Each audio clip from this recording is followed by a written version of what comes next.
This time on The Greats, the miracle of Helen Keller. Star journalist Barbara Walters. Computer whiz Bill Gates. And the suffragettes fight for democracy. But first, Elvis Presley, Part 2.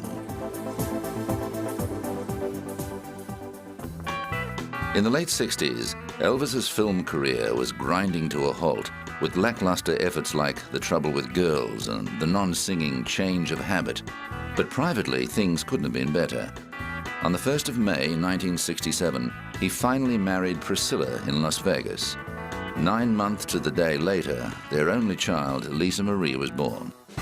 In December 1968, the world witnessed a lithe, leather-clad Elvis singing with a few musician friends, surrounded by an intimate gathering of fans in his TV comeback special. Elvis was relaxed, in wonderful form, and in one fell swoop, the world was reminded just why he was the king. The show was a huge success and became the highest-rating television special of the year. The next few years saw hit singles like In the Ghetto, Suspicious Minds, and The Wonder of You. In 1973, there was another television special, Aloha from Hawaii, which was the first show to be broadcast live globally by satellite, reaching at least 1 billion viewers. There were many more live performances, and then suddenly, on the 16th of August, 1977, it was all over. He was found dead on the floor of his bathroom by his fiancée, Ginger Eldon. The news of Elvis's death at the age of just 42 spread around the globe like wildfire.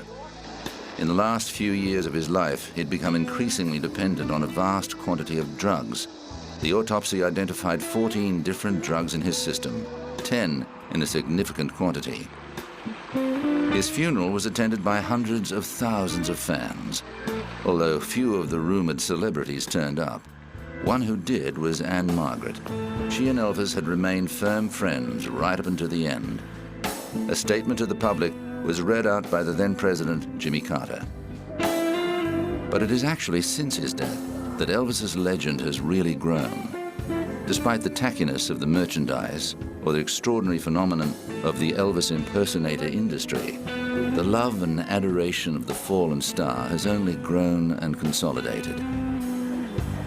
Over the decades, many stars have died before their time, but there's only a handful whose legends have achieved stratospheric status.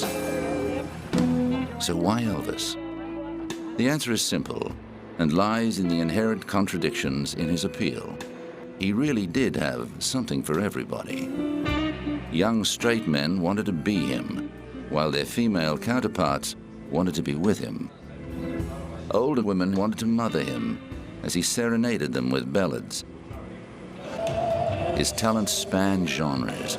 He is the only performer to have been inducted into 4 different music halls of fame: rock and roll, rockabilly, country music and gospel music. And his appeal crossed geographic and ethnic borders too.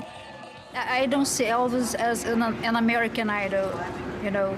I think he is international because many people in my country, they don't speak English, but they love the song. I don't know why they don't understand the lyrics, but they love the songs. I think it's his voice and his feelings, you know. He was a soul singer. I think that's why. In August 2002, the New York Times summed up Elvis's appeal. For those too young to have experienced Elvis Presley in his prime, today's celebration of the 25th anniversary of his death must seem peculiar. All the talentless impersonators and appalling black velvet paintings on display can make him seem little more than a perverse and distant memory. But before Elvis was camp, he was its opposite, a genuine cultural force. Elvis's breakthroughs are underappreciated, because in this rock and roll age, his hard rocking music and sultry style have triumphed so completely.